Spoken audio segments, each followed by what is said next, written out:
I'm in a field trying to work out what it is that goes into making whiskey. What are the ingredients of whiskey? Because people say, despite of all the flavours and everything that go on the label,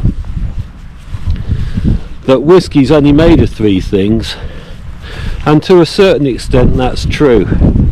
You've got grain, some form of grain, can be corn, can be barley, but it's got to be grain. You've got yeast, and you need the yeast to make the alcohol, and you've also got water, and just how important that water is up to debate. Does the water affect the flavour? Some people say yes, some people say no, but water is important.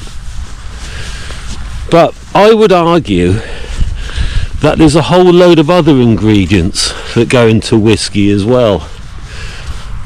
For example, one of the most important ones are people. I'm saying that one, getting that one out there first. People. Whiskey's been around for a long time, hundreds of years, and the making of it has been crafted by people who have learnt skills, who have built traditions. The law of whiskey laid down by people, and these aren't just normal people. These are people that have done very special things. Generations of people learning those skills.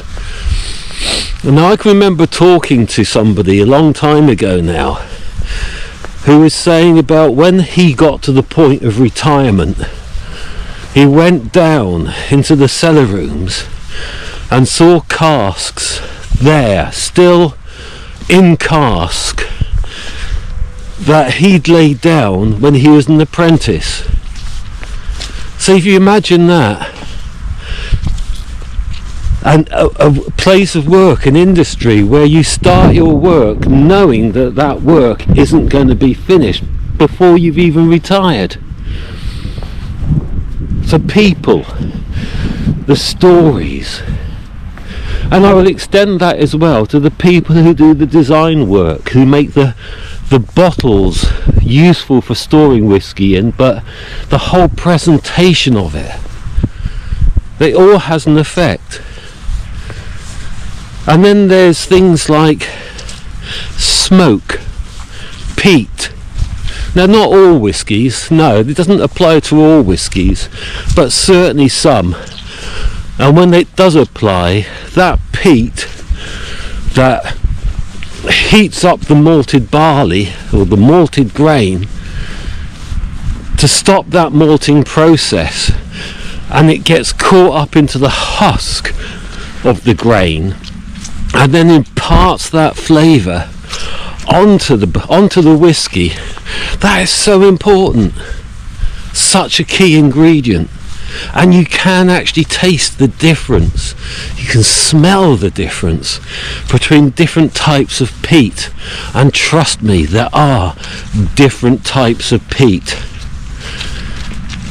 Try an Islay whiskey, and then try a whiskey, one of the very few, in fact might be the only peated Irish whiskey, the Connemara, and the difference in the texture of that peat is tremendous. And here's another key ingredient, and the reason why I've walked to the top of this hill, all the way down there to all the way up here, and the reason is because of this: oak. Now, not necessarily an oak tree like this. I've come to this one because it's near where I live, and it's a tree that I've known for a long time. But it's an oak tree. It's oak wood. This oak wood is what the casks are made out of. It has to be oak.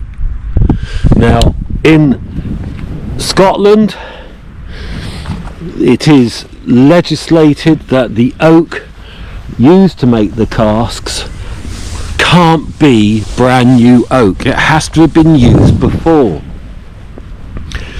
So that could be oak casks that have been used to make sherry, wine, or even American whiskies. American whiskey is a different kettle of fish. American whiskey has to be made in virgin oak, brand new oak. So there's a lovely little arrangement. They make their whiskey with brand new casks and then can sell the casks on to places like Scotland, where they can make or mature their whiskey further in those casks. So some of the flavours that get trapped in that wood then come out into the other whiskey.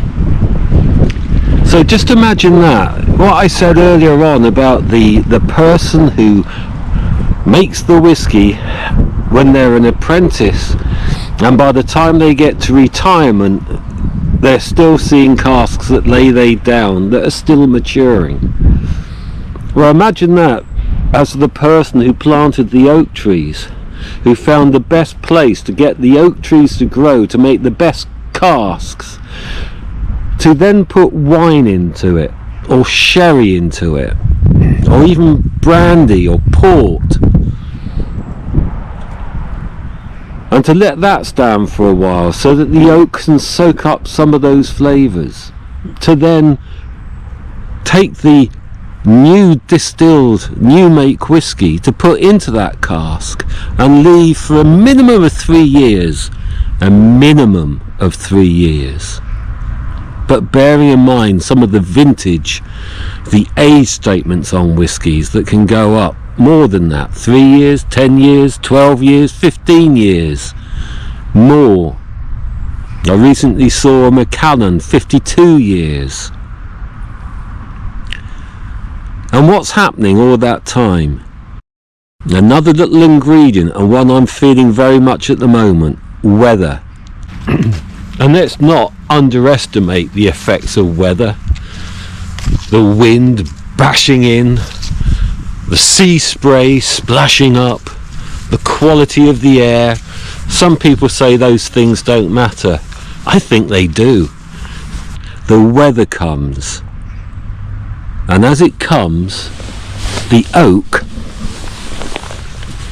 dries, it contracts, it opens up, the moisture will get into it. It moves with the temperature, and as it opens up, it sucks in some of that whiskey. It mixes it with its own flavours as well as the flavours it's inherited, and then as it contracts, it squeezes a bit more of it back out again. This breathing of it, and there's some evaporation. The well-known angel's share happens at this time, and there you have it, another ingredient going in. So let's have a quick little think about this. Is there wheat? Yes. Is there water? Yes. Is there yeast? Yes. But there's also time. There's time. There's smoke. There's custom, craft, history, culture, and wood. My life, there's wood. All of that going on. That's more than just 3 ingredients.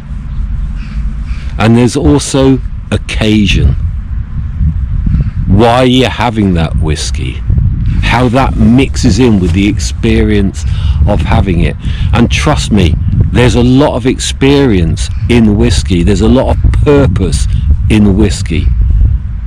It's changed the world. It's defined nations. It's a strange and incredible substance. And it's more than just 3 ingredients.